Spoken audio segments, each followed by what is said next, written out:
I'm interested in this. Probably the last question, last thought. So a few months ago, I was reading this book. We had scheduled you at this point, and it was a book called, by Wim Hof, and he's known as the Iceman. I don't really know why. I mean, I guess he takes ice baths or something, but He it swims made in ice. Yeah. he swims in ice, right? Yeah. I think he has like crazy world records where he's like climbing the tallest mountain in shorts, and that's it. You know, like, crazy stuff like that. Yeah, he is crazy. And so I can't remember if he says that he can cure MS or like things like that. But when people online or these personalities or these people who basically are just what you are, right? You're the expert, you're the authority.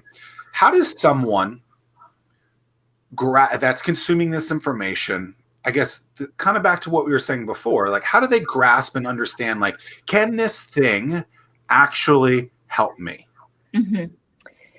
Right. Well, those people who claim that they have the cure for anything, run. Like that's, I just want to shake people, and I understand it. I understand you want a cure for this thing. So you're willing to, there's this suspension of disbelief. You're willing to believe anything if it could actually help you. I get it. But, I always run it through the filter. If this were true, it would be on every site. It would be on every news media. It would be all over it. So if it's a secret tips and tricks on how to do better with your health or, cure your MS, yeah, run. I know who you're talking about. I've seen actually a video on Goop, and it was really interesting. It's compelling. It's about bringing your core body temperature down. And for MS, that's one of the issues, is that our core body temperature increases and we cannot get it back down again. So I don't doubt that you could probably even put it into remission forever. I don't think so, but it's interesting. Maybe it's improving. He said, I can't remember. I'm sure it would improve symptoms. Yeah. But you'd freeze your ass off. I don't know which is worse. Like, I don't want to be that used to it. Yes. I don't know. I swam in the pool this morning outdoors. It was heated though. So do you think that the media would pick up those things like that though? Because some people think that, well,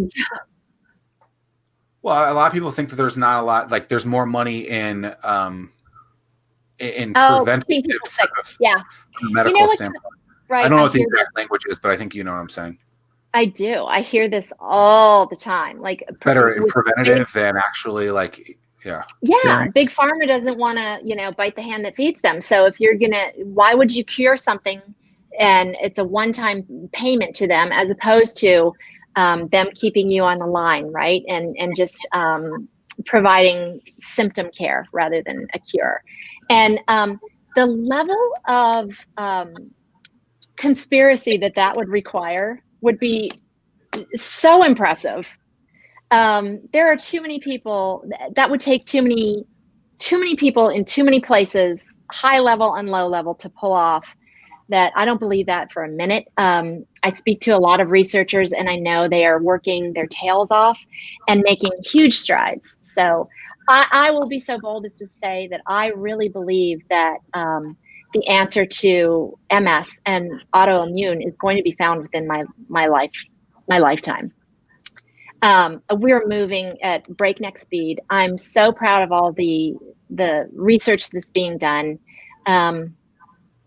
And, even things like the COVID vaccine, that technology is being utilized now in research for MS as well. So there's a lot of great promise on the horizon. There's a lot to be excited about. I always say there's never a better time to be diagnosed with MS. If you have to have it, now's the time to have it. Because when I was diagnosed, there were 3 drugs. They were all injectables, and that was it. Now there's 20 something, and there's oral, there's infusion, and there's just a ton of research going on. And that's across the board for all autoimmune diseases for sure. But I mean, the future is bright. The future is bright.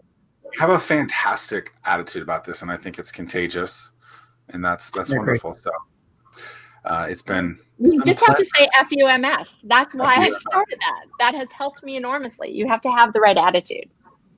Yeah, I mean, it's FU is the standard FU, like FUMS. I think it's great. Although for people who are more sensitive, I've often said it really stands for functional understanding of multiple sclerosis. It's not true Yes. at all. So But okay. whatever. Did a lot of Whatever people makes you feel did a lot of people push back at that? Not a lot, but some have for sure. How Yeah. dare you? Right. The And audacity. yes, and at the end of my podcast interviews, for those people who have MS in particular, we always have the same thing where I say, we here in the FUMS nation speak to the stupid diseases it deserves, and we tell it FUMS every day. And then I say to the interviewee, if you would please lead us in our salute to MS with middle fingers extended, of course.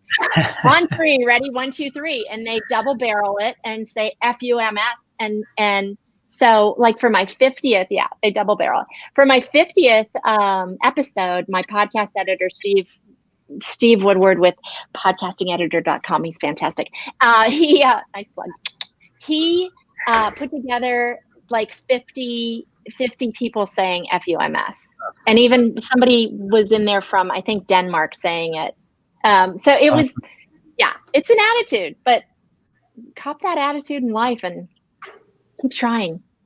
Never quit. And that's how we're going to end it. It's been a tremendous show. Kathy, thank you so much. Thanks, guys. And, we'll end with the jazz hands. Jazz hands and FUMS hands, and I love it. So, Tim, always good to see you. Kathy, hope to see you again in person at some point in the future.